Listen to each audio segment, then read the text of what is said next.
Welcome to the Just Because Diaries, where real life meets random chats and plenty of mom moments, all while reclaiming joy in the seemingly mundane. I'm Celeste, a mom, but also a whole-ass person, navigating the balance of motherhood while rediscovering the joy in doing things just for myself. From the chaos of parenting to the little moments that make life fun, nothing is off limits. So grab a cup of coffee or something stronger and let's get into it. Today, we are unpacking the unique chaos of traveling to visit family and the juggling act of quality time, plans, and expectations. And later, I've got a Just Because moment all about Thanksgiving traditions, old and new, even if they are a little unorthodox. We are taking a trip to California soon to visit my sister Yasmin and her family, and I am so super excited for this, but also incredibly stressed. I am so grateful that we get to go, but traveling to visit family just hits a little differently than your average vacation. You'd think I'd be used to this by now because this is really the only kind of vacation that my family knows because I'm from California and David is from Ireland. So we pretty much exclusively use our vacation time to go to see family in California or family in Ireland, which is not a bad thing. I'm definitely not complaining because obviously we adore our family and we couldn't be luckier to have family in those two locations because they are beautiful and wonderful. But taking a vacation to visit family just comes with a lot of stuff and sometimes, in my case, guilt. And I don't know if anyone else feels this way, but for me, the guilt definitely is a big factor and definitely creeps in. Every vacation has stressors, right? Whether you're taking a vacation with your family or you're going on a girls' trip or you're taking a weekend getaway with your partner, whatever it may be, every trip has logistical and packing stress.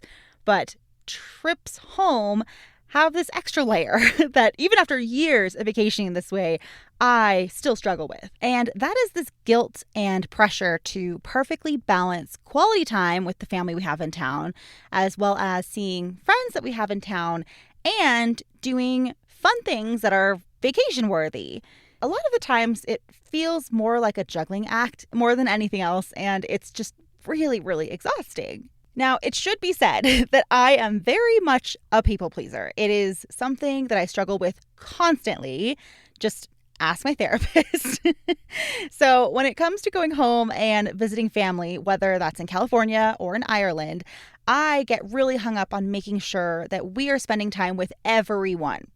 Family, obviously, but also all of our friends. Basically, everyone we know. But we are only ever in town for so long, and that is where the big time stress kicks in for me. Our trip is short and the pressure is high, and scheduling everything just feels really impossible and overwhelming. And I can definitely see and accept that my expectations that we see everyone while we're in town is an impossible amount of pressure to put on myself because it's not possible. It's literally impossible. And I love everyone we know, but I can't multiply my time on demand. I can't. I was talking to my sister Katie about this recently because if anyone can relate to this, it is her. She and her family lived out of state, and I remember them coming to visit California and how overwhelmed she would feel by this exact situation of balancing family time with all of us and also trying to visit with her friends in the short time that they were in town. And what Katie shared with me, and basically what she learned from all those trips back home over years of stressing over the same thing, was that you're just not going to be able to see everyone. And you don't need to bend over backwards for people on your vacation. And just because you can't see everyone doesn't mean that you don't care about them. And I totally get that, and I completely understand that and know that it's true, but it's just a really hard pill for me to swallow. I am typically the trip planner in our family, and I actually really, really like that role. I love researching flights for the best prices. I love to make packing lists, and I love to plan and schedule activities, and I am the one that does all of that. Everyone else attends the trip, but I'm the one that runs it. And so if I'm not the one figuring out what we're going to do, when we're going to see this friend, or when we're going to do that activity, it's not going to happen.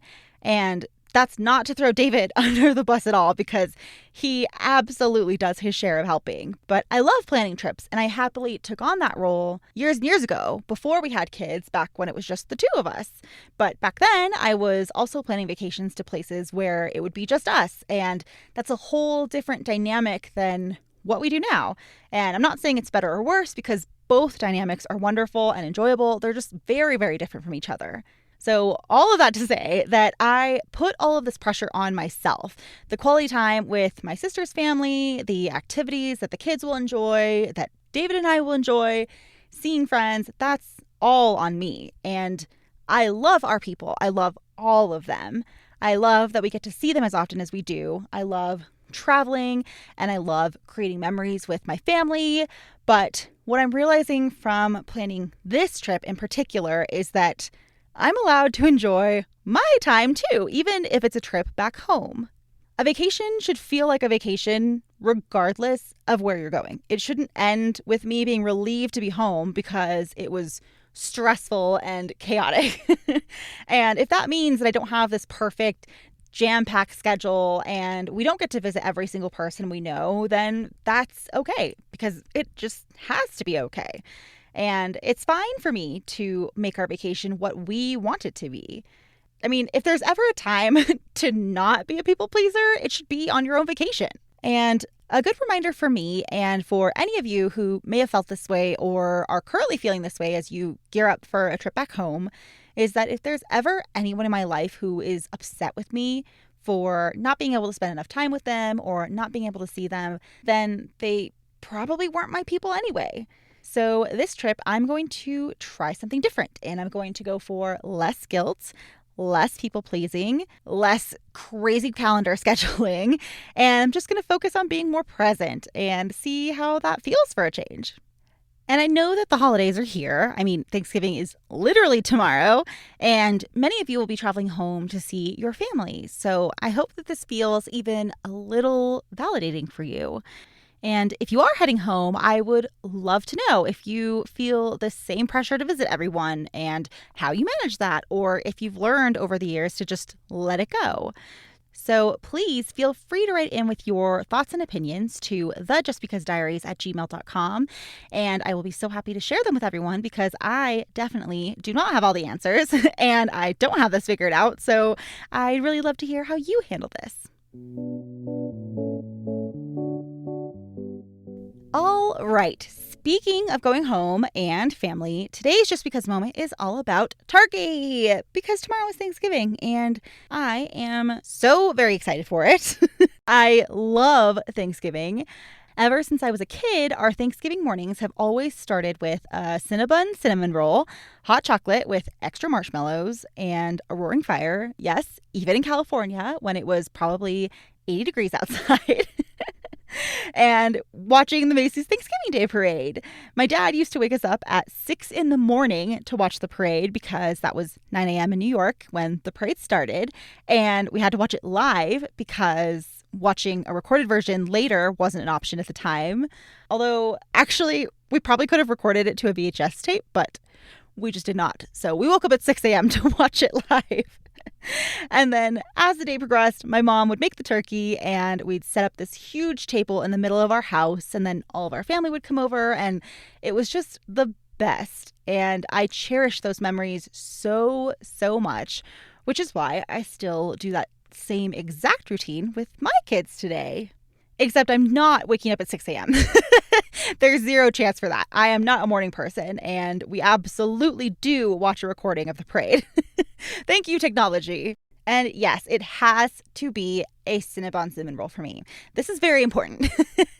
Any of the cinnamon rolls that come in the tubes that you pop and then you bake at home are never good, in my opinion. I hate them. I can't stand them. And I'm really sorry to be controversial on a holiday, but I don't like them.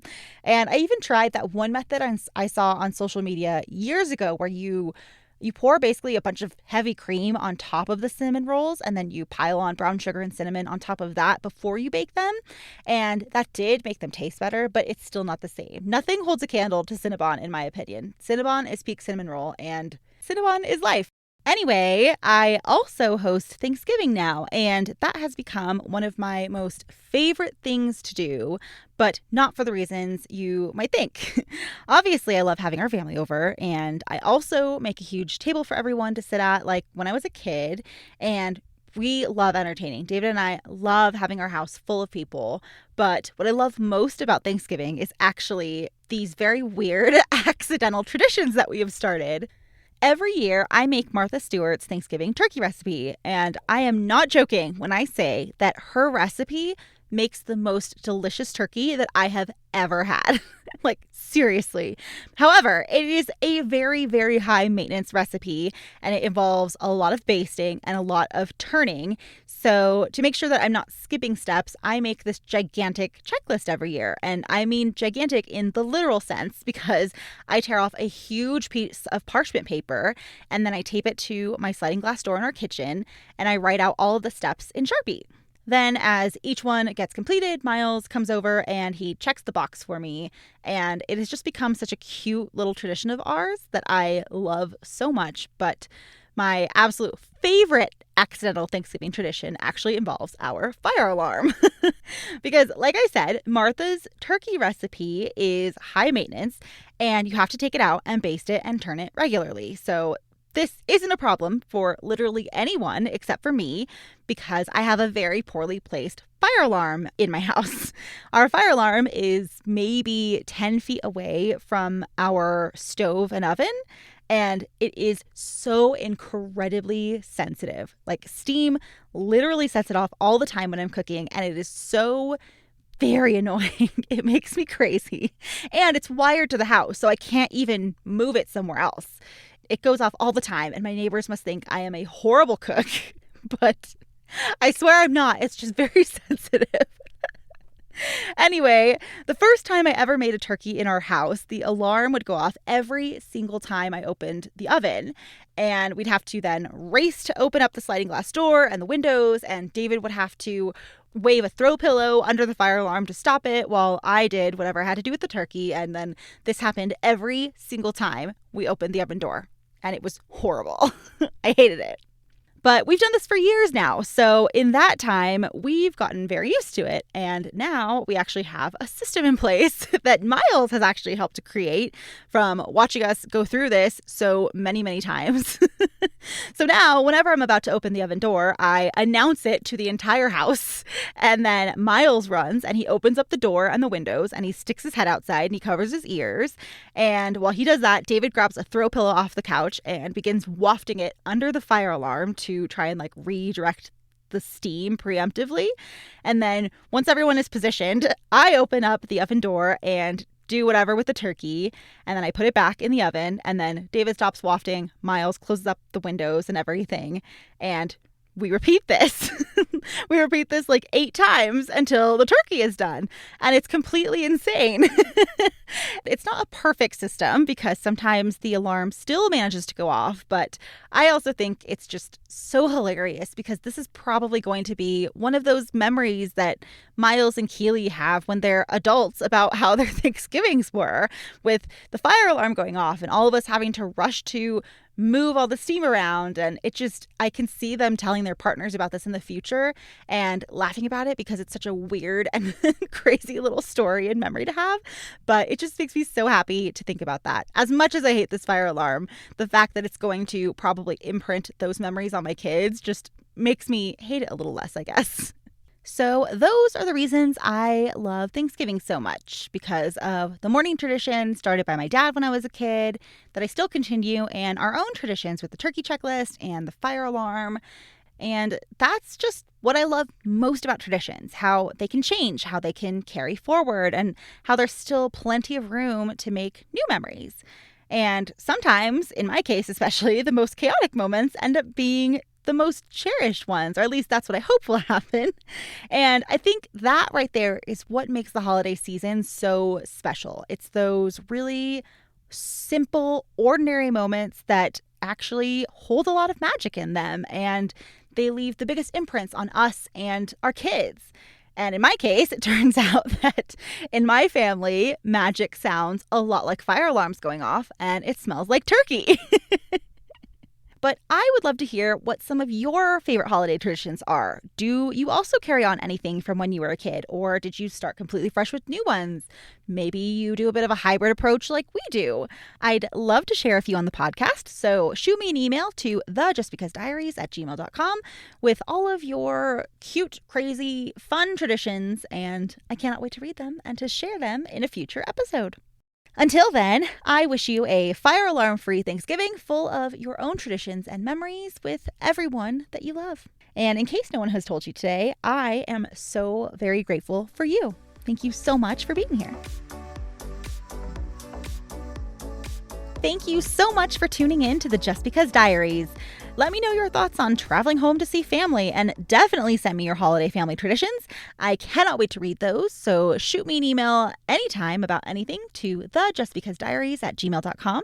I would love to hear from you, and you may just be featured in a future episode. Also, give me a follow on Instagram at thejustbecausediaries. As a reminder, next episode we will be covering claws and crochet for our Just Because book club. So head to the show notes for a link to some questions that you can answer so you can be part of the conversation. And finally, it would mean the world to me if you could please take a few seconds to rate and review my podcast by hitting that 5-star button and leaving me a little love note in the review section. And please share this episode with a friend who might be traveling home for the holidays or who you think might just enjoy being part of this budding community. Thank you so much again for listening. I really appreciate you being here. Have a wonderful, wonderful Thanksgiving, and I'll see you in a couple of weeks. Bye for now.